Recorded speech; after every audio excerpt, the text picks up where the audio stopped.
Yo, salut à tous. Et bah ça y est, c'est la rentrée, donc il est peut-être temps de s'y remettre un petit peu plus sérieusement, n'est-ce pas? Et on va commencer tout de suite avec le nouveau film Marvel, Shang-Chi et la légende des 10 anneaux. C'est parti.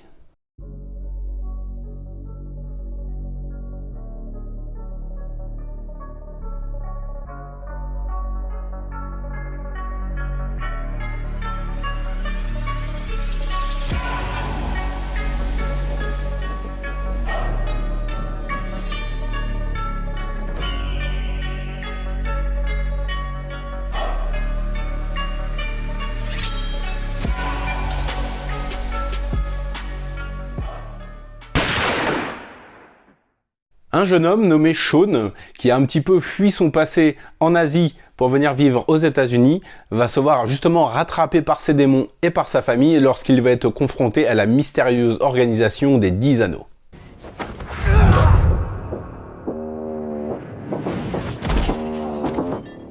Alors je sais plus si j'en avais déjà parlé sur la chaîne, mais moi Marvel, ça me parle pas spécialement.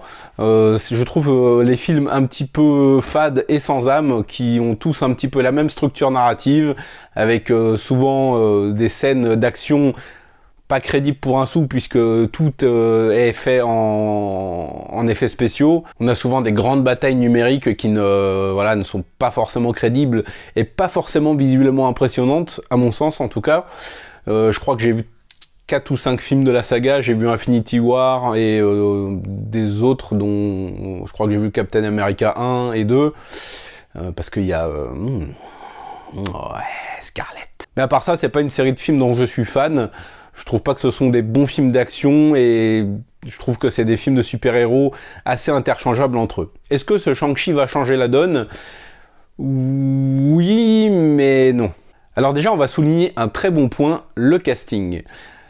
On a bien évidemment Tony Leung-Chiu-Wei qui joue ici son premier rôle entre guillemets international dans une grosse production Marvel et qui va apporter tout son talent pour jouer un personnage, il est vrai, assez complexe, dont on comprend un petit peu les motivations, puisqu'il passe de chef de guerre impitoyable qui a vaincu tout le monde et qui a un petit peu perdu son humanité, qui va se mettre à la recherche d'un petit paradis perdu et qui va y rencontrer une femme dont il va tomber amoureux et qui va le reconnecter à son humanité et avec laquelle il va fonder une famille et avoir 2 enfants. J'ai bien aimé son interprétation, de toute façon il est très fort, c'est l'un des meilleurs acteurs du monde pour moi. Il donne vraiment corps à son personnage et on arrive à comprendre ses motivations et son désespoir quelque part. J'ai trouvé le personnage assez nuancé, on sait que c'est entre guillemets un méchant, mais on comprend ce qui le pousse, ce qui le motive, et on arrive très bien à s'attacher à lui. Puisqu'on parle de grosses stars hongkongaises, on a également Michelle Yeoh qui joue un petit rôle. Elle est là vers la fin, elle place quelques coups timides, elle est pas du tout au max de ses capacités, mais ça fait quand même très plaisir de la voir, hein. Elle est toujours aussi charismatique et on sent tout le talent et le charisme qui émane d'elle. Et on a aussi un petit rôle de Yuen Wah, qui doit être là 5 minutes, mais ça fait quand même plaisir, j'étais très content de le voir au cinéma sur grand écran, même si c'est dans un film Marvel, c'est toujours ça de prix, hein. Pour les fans de cinéma hongkongais, de voir des acteurs au cinéma, c'est toujours un vrai plaisir. Dans le rôle du héros Shang-Chi, on retrouve l'acteur Simu Liu, que je n'avais jamais vu, c'était pour moi une découverte. Alors il a l'air extrêmement sympathique. Je pense pas que son rôle soit extrêmement complexe, même si le film va pas mal appuyer sur la notion de famille et des liens familiaux un petit peu complexes. Je trouve que l'acteur se débrouille plutôt bien, son rôle n'est pas très creusé. C'est un peu justement ce que je reproche au film Marvel, c'est-à-dire un super-héros assez lisse, bien propre, même s'ils essaient quand même de jouer là aussi un petit peu sur l'ambiguïté, puisqu'on apprend qu'il a fait 2-3 choses plutôt sombres dans son passé. Ça permet d'équilibrer un petit peu la balance et donner un peu plus de nuance à son personnage, même si le tout reste quand même assez lisse, on ne va pas se mentir. Et pour l'accompagner, on a Awkwafina qui joue sa meilleure amie, alors que moi j'aime bien, elle a l'air extrêmement sympathique, mais elle a l'air quand même assez enfermée dans son personnage de garçon manqué qui balance des punchlines un petit peu tout le temps.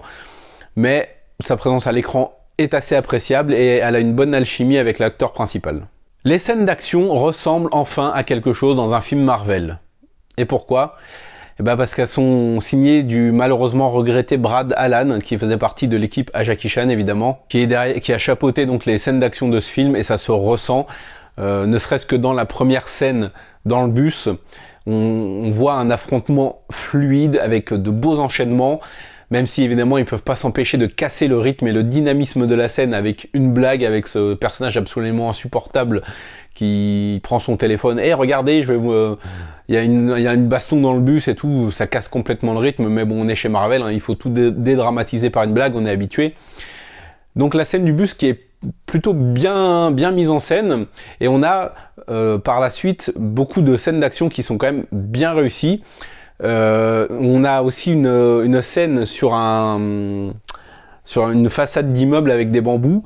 Bon, alors on est très très loin de ce qu'on a pu voir dans Il était une fois en Chine, par exemple, entre guillemets, hein, dans le style je me bats avec mon environnement, mais on sent quand même qu'il y a une petite touche Bradley Allan, on sent une petite touche Jackie Chan quand même, et les affrontements sont plutôt cool, même si la scène aurait pu être peut-être mieux mise en scène, mais c'est quand même assez agréable.